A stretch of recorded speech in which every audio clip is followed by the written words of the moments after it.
ओम शांति। आज 13 मई 2022 है और आज प्यारे बाबा के साकार रूप से चले हुए मधुर महावाक्यों को स्पष्ट करेंगी आदरणीय आशा दीदी। ओम शांति दीदी। ओम शांति। बाबा ने कहा, मीठे बच्चे, बाप ने रुद्र ज्ञान यज्ञ रचा है। तुम ब्राह्मण इस यज्ञ की संभाल करने वाले हो, इसलिए तुम्हें पवित्र जरूर रहना है। देखिए, यज्ञ स्वयं में ही एक पवित्र चीज़ है। तो जो चीज़ जैसी होती है उसके अनुसार वैसी क्वालिटी उसको संभालने के लिए चाहिए होती है ना। तो यज्ञ पवित्रता के बल से ही स्थापित होता है। तो बाबा कहते हैं उसकी जो रक्षा है उसके लिए भी तुम्हें पवित्र बन करके करनी है। प्रश्न है, अंत समय में बाप किन बच्चों को सहायता देते हैं? जो अच्छी रीति सर्विस करते हैं, उन्हें अंत में जब बहुत आफतें आएंगी उस समय सहायता मिलेगी। ज़रूर जो बाप के मददगार बनेंगे, बाप उन्हें मदद करेंगे। फिर बाबा ने आज दूसरा प्रश्न भी पूछा है, वंडरफुल मुखड़ा कौन सा है? उसका यादगार किस रूप में है? शिव बाबा जिसे अपना मुखड़ा नहीं है, वो जब इस मुखड़े का आधार लेते हैं तो ये हो जाता है वंडरफुल मुखड़ा। इसलिए तुम बच्चे सम्मुख मुखड़ा देखने के लिए आते हो। इसका यादगार रुंड माला में मुखड़ा दिखाते हैं। कितना अच्छी वैरायटी रीति से बाबा हर बात समझाते हैं हम बच्चों को। वंडरफुल मुखड़ा, जो निराकार है उसका कोई मुखड़ा नहीं है। एक मैंने मंदिर देखा था उज्जैन साइड पे, उसमें वे लोग शिव बाबा की मूर्ति के ऊपर चावल बने हुए वो चढ़ाते हैं और उसका जो बनाते हैं वो फेस बनाते हैं, चावल से फेस बनाते हैं। तो अभी बात वो समझ में आती है कि शिव बाबा जो है ब्रह्मा का मुखड़ा लेता है। गीत है कितना मीठा, कितना प्यारा। बेहद का बाप कहते हैं, मैं एक ही बार 5000 वर्ष बाद बच्चों का मुखड़ा देखता हूँ। बाप को अपना मुखड़ा तो है नहीं। शिव बाबा भी पुराने शरीर का लोन लेते हैं, तो तुम बाप दादा दोनों का मुखड़ा देखते हो। तब कहते हैं बाप दादा का याद प्यार स्वीकार हो। अब रुंड माला बच्चों ने देखी है, उनमें मुखड़ा दिखलाते हैं। रुंड माला बनाई जाती है तो शिव बाबा का भी ऐसा मुखड़ा देखेंगे। एक है रुद्रमाला। रुद्रमाला सिर्फ मोती हैं, मणके हैं, उसमें मुखड़ा नहीं होता है। देखिए, ये जो रुंड माला है ये विष्णु जी के गले की माला है। इसमें आप देखेंगे उनके जो मणके हैं उनके ऊपर फीचर्स दिखाए हुए हैं। स्वयं कहते हैं, मैं आकर इसमें प्रवेश करता हूँ और फिर बच्चों को ज्ञान सुनाता हूँ और सभी आत्माओं का अपना अपना शरीर है। मेरा कोई शरीर नहीं है। शिव का हमेशा लिंग रूप दिखाएंगे। रुद्र यज्ञ जब रचते हैं तो मिट्टी के गोल गोल लिंग बनाते हैं। सालीग्राम छोटे छोटे बनाते हैं। शिवलिंग बड़ा बनाते हैं।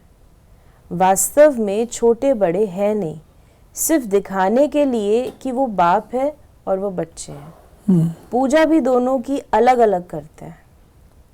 समझते हैं वो शिव है, वो सालीग्राम है। ऐसे तो नहीं कहते सभी शिव ही शिव हैं। नहीं तो शिवलिंग बड़ा बनाते और सालीग्राम छोटे बनाते हैं। तो बाबा ने कहा कि बाबा ने समझाया है कि इन सालीग्रामों की पूजा क्यों करते हैं। क्योंकि तुम सब आत्माएं हो ना, तुम इस शरीर के साथ भारत को श्रेष्ठाचारी बना रहे हो। जम्मू में एक मंदिर है और वहाँ पे बहुत सारे शिवलिंग हैं। एक ही हॉल में बहुत सारे बड़े बड़े शिवलिंग हैं, बहुत सुंदर सुंदर है, क्रिस्टल का भी है। और उसमें लोग पानी की बाल्टियां भर भर के उसके ऊपर डालते रहते हैं सब पे। तो पूछा भाई ऐसा क्यों, और कहते हैं उस क्षेत्र में पानी खूब होता है तो क्यों डालते हैं, भाई शिव जी बड़े रुद्र थे, क्रोधी थे, उनका क्रोध ठंडा रहे इसलिए। तो भक्तों की विभिन्न प्रकार की भावनाएं, भगवान सब कुछ स्वीकार करता है।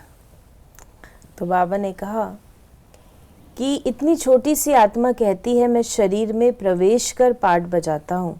शरीर कितना बड़ा है, शरीर में आत्मा प्रवेश होने से छोटेपन से ही पाठ बजाने लग पड़ती है। अनादि अविनाशी पाठ मिला हुआ है। शरीर तो जड़ है, उनमें जब चैतन्य आत्मा प्रवेश करती है उसके बाद गर्भ में सजाएं खाने लगती है। सजाएं भी कैसे खाती है? तो बाबा ने बतलाया, भिन्न भिन्न शरीर धारण कर जिस जिस को जिस रूप से दुख दिया है तो वो साक्षात्कार करते जाते हैं। दंड मिलता जाता है, त्राही त्राही करते हैं, इसलिए गर्भ जेल कहा जाता है।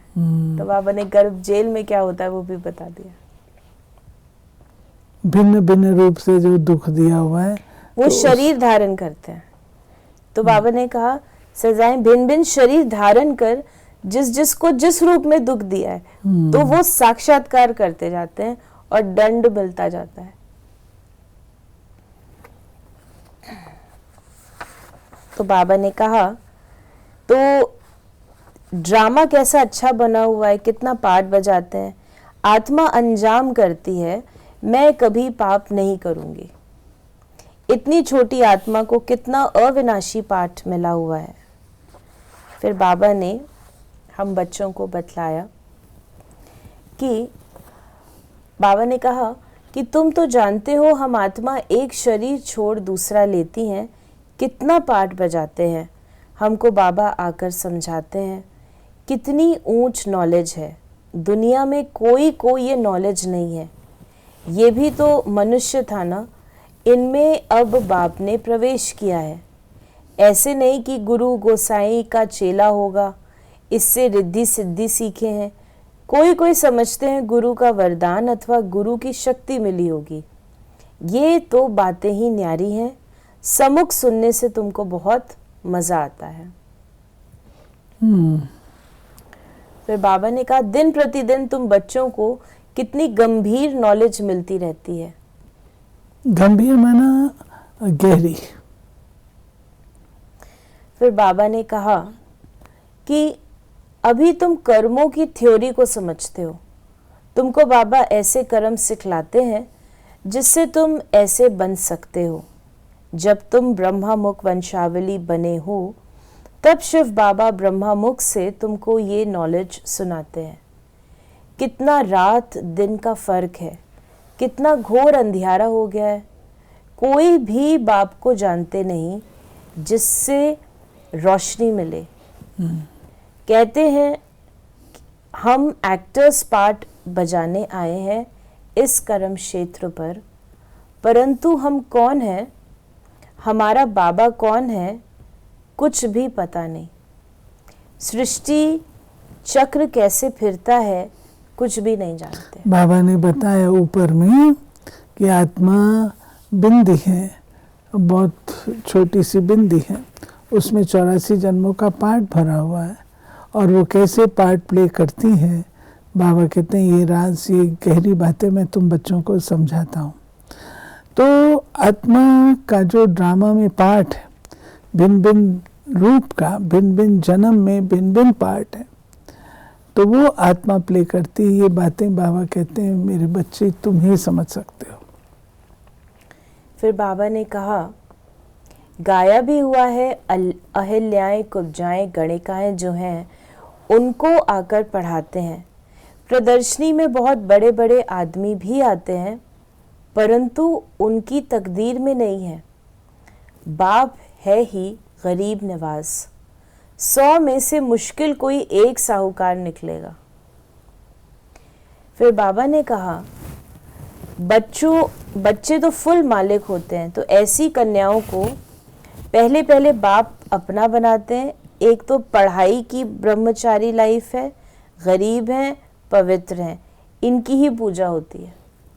कन्याओं की पूजा क्यों होती, बाबा ने बताया, क्योंकि एक तो इनोसेंट है, ब्रह्मचारी लाइफ है, शुद्ध है, पवित्र है, गरीब है, कोई अपनी पोजीशन का अहंकार नहीं है कि ये मेरा है, ये मेरा है, बिल्कुल गरीब है और निर्बंधन है, इसलिए बाबा कहते हैं इनकी पूजा होती है, पवित्र है। बाबा ने कहा जगत अम्बा का बहुत मेला लगता है, ब्रह्मा को इतना नहीं पूछते, तो बाप माताओं को आगे रखते हैं। शिव शक्तियाँ माताओं को सबने ठोकर मारी है, खास पतियों ने। ये तो पतियों का पति है। कन्याओं को समझाते हैं ये जगत अम्बा की बच्ची मास्टर जगत अम्बा गाई हुई है, ये बच्चियां भी माँ जैसा कार्य कर रही हैं। ये बाबा के सामने कन्याएं आई होंगी ना, तो बाबा उन कन्याओं को देख करके कह रहे हैं कि ये बच्चियां भी मम्मा जैसा कार्य कर रहे हैं। जगदम्बा की बच्ची मास्टर जगदम्बा, मम्मा की बच्ची कौन होगी, मम्मा जैसी होनी चाहिए ना। फिर बाबा ने कहा कि शिव बाबा और बाबा ने कहा कि तुम ही ब्राह्मण देवता क्षत्रिय आदि वर्ण में आते हो। शिव बाबा और ब्राह्मण दोनों को गुम कर दिया है। ब्रह्मा द्वारा तुम ब्राह्मण बनते हो, ब्राह्मण ही यज्ञ संभालते हैं। पतित तो यज्ञ की संभाल कर न सके। यज्ञ जब रचते हैं तो विकार में नहीं जाते, यात्रा पर भी विकार में नहीं जाते हैं। तुम हो रूहानी यात्रा पर तो विकार में जा नहीं सकते, नहीं तो विघ्न पड़ जाएगा। बाबा कहते हैं ये है तुम्हारा परिवार, मैं पिता हूँ और तुम आपस में भाई बहन हो, तो भाई बहन जो है वो आपस में ऐसा गलत काम नहीं कर सकते।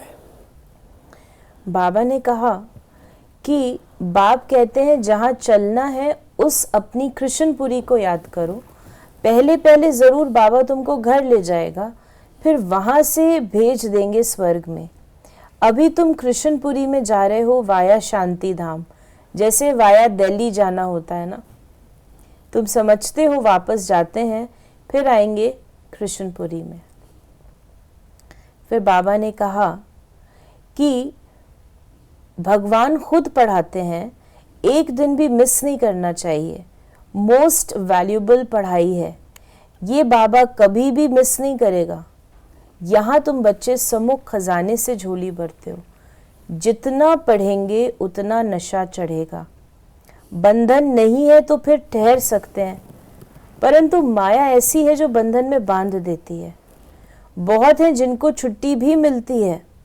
बाबा कहते हैं पूरा रिफ्रेश हो जाओ, बाहर जाने से फिर नशा नहीं रहता। बहुतों को सिर्फ मुरली पढ़ने से भी नशा चढ़ जाता है। बड़ी आफतें आनी हैं, मदद उनको मिलेगी जो मददगार बनेंगे, अच्छी रीति सर्विस करेंगे, जो बाबा की आज्ञा पे चलेंगे, फरमान बरदार होंगे, वफादार होंगे, बाबा को फॉलो करेंगे, निर्बंधन होंगे, सर्विसेबल होंगे, बाबा की सेवा पर उपस्थित होंगे, तो बाबा मदद उनको ही देगा। आज का वरदान है भाग्य विधाता बाप द्वारा मिले हुए भाग्य को बांटने और बढ़ाने वाले खुश नसीब भव। सबसे बड़ी खुश नसीबी ये है जो भाग्य विधाता बाप ने अपना बना लिया। दुनिया वाले तड़पते हैं कि भगवान की एक सेकंड भी नज़र पड़ जाए और आप सदा नैनों में समाये हुए हो। इसको कहा जाता है खुश नसीब। भाग्य आपका वर्षा है, सारे कल्प में ऐसा भाग्य अभी ही मिलता है, तो भाग्य को बढ़ाते चलो। बढ़ाने का साधन है बांटना। जितना औरों को बांटेंगे अर्थात भाग्यवान बनाएंगे, उतना भाग्य बढ़ता जाएगा। और स्लोगन है निर्विघ्न और एकरस स्थिति का अनुभव करना है तो एकाग्रता का अभ्यास बढ़ाओ। एकाग्रता बहुत ज़रूरी है और अंत में एकाग्रता का टेस्ट भी है। तो ये थे बाबा के आज के महावाक्यों का स्पष्टीकरण। यदि आपके मन में कोई भी सवाल है तो उसे मैसेज या व्हाट्सएप मैसेज करें 8826599309 पर। ओम शांति।